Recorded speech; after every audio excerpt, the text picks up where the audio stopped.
Hello and welcome to the channel. In this video I'll be removing and replacing the starter on this 2015 Audi Q5 that has the 2.0 liter engine, and with the help of some of these tools, especially this low profile triple square socket, I'll be removing the starter without touching any of the exhaust system. But before I begin, I'm going to go in the back of the car and disconnect the battery.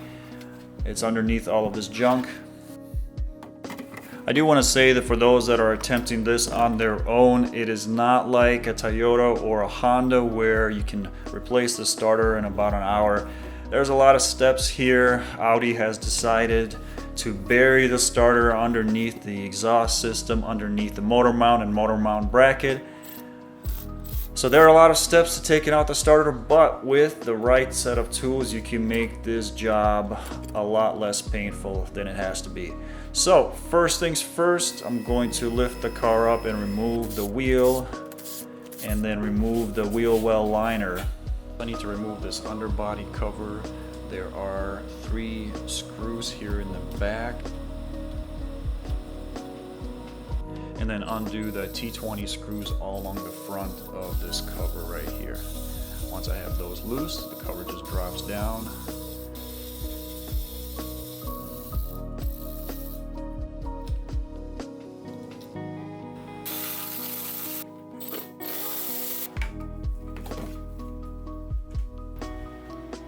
These little clips are a bit tricky to take off. You have to lift up this little plastic tab and then slide the clip sideways to disengage it.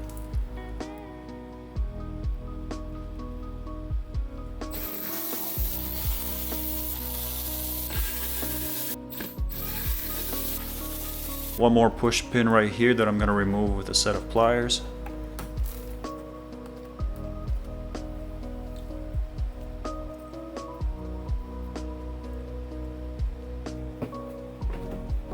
So as I'm removing things, I will try to list all of the torque values and the fastener sizes on the screen. I have the liner removed, and the next step is to support the engine because I'm going to start removing the engine mount. And officially you're supposed to use an engine support bar to support the engine from the top. I know I'm going to catch a lot of flack for supporting the engine from the bottom on the oil pan. I found that I'm not really putting too much force on there, so I didn't have any problems with this. Next up on the list is to start removing this engine mount bracket. 2 M10 triple square bolts. I'm also going to remove the nut that holds the ground cable in place.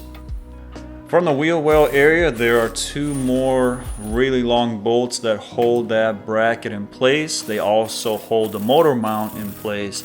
So once these 2 are out, you should be able to remove that bracket. If you're having a hard time removing it, go ahead and lift the engine up a little bit and the bracket should slide right out. There's 1 more big bolt holding the motor mount in place. Now this is an M14 triple square, and I'm going to use a breaker bar to remove it. Keep in mind the service manual states that you must replace this bolt every time. I'm going to be honest, I reused it and had no issues, but it's up to you what you want to do with that bolt. Then I'm going to remove this nut that holds this big cable in place. That's going to allow me to move it around and create more room to take out the motor mount. Before I can remove the motor mount completely, there is an electrical connector, this orange plug that has to be disconnected. Now the trick to these connectors is to just push the center tab backwards, and that will lift the clip and allow you to undo the connector. Once that's disconnected, I can go ahead and remove the mount with a little bit of struggling and moving that big cable out of the way. Now with the motor mount out of the way, next thing on the list is the engine support bracket that connects to the motor mount itself. this is where a lot of the problems arise, because 2 of the bolts are easy to get to, but 2 of them are on top and underneath the catalytic converter and underneath the turbo. Because of this, most places and the service manual has you disconnecting the catalytic converter and moving the exhaust a little bit so you can reach that bolt. Here I'm using a low profile M12 triple square socket. It's 3/8 in size. I'm also using a 3/8 universal joint socket up there with 1.5 feet worth of extensions.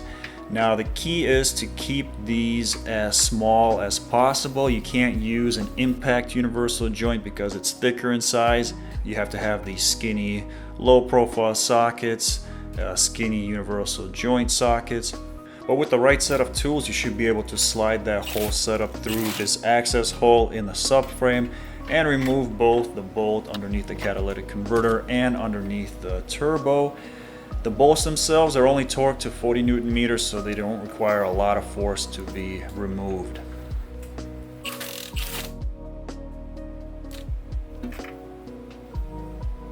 Now that all the bolts are removed, go ahead and slide that bracket out of the way. Don't attempt to remove it completely, there's just not enough room to take it out of the way, so I'm going to leave it here on the side. Then I'll remove the nut that holds the starter cable to the starter itself. Now I'm going to switch my attention to the 2 bolts that are on the transmission side. One of the bolts holds this bracket that secures the starter cable, and the other bolt holds the starter itself. So here is a better shot of these 2 bolts. I have a 1/2 inch ratchet right here that I'm going to use to remove those 2 bolts. Just FYI, you need to use a 12-point socket to remove these bolts. And very important thing, according to the manual, they can only be reused once.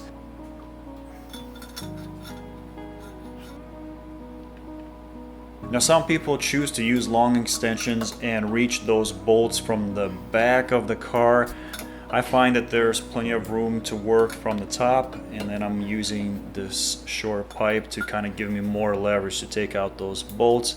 So here I've removed the bolt that holds the starter cable bracket, and I've also removed one of the starter bolts itself. Keep in mind that this one has a metal spacer that you'll need when you go to reinstall the starter.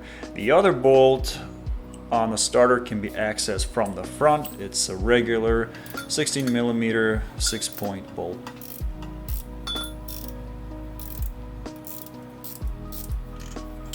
So we're almost there. The last thing to do is to disconnect the electrical plug. There is a trick to doing this correctly. First, you move the red retainer out and to the right, and once that's moved, you'll hear a click, and then you'll be able to push back that center clip. You can see it as I'm pushing.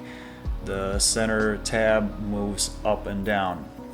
Once that connector is disconnected, you can remove the starter cable and finally take the starter out from the bottom.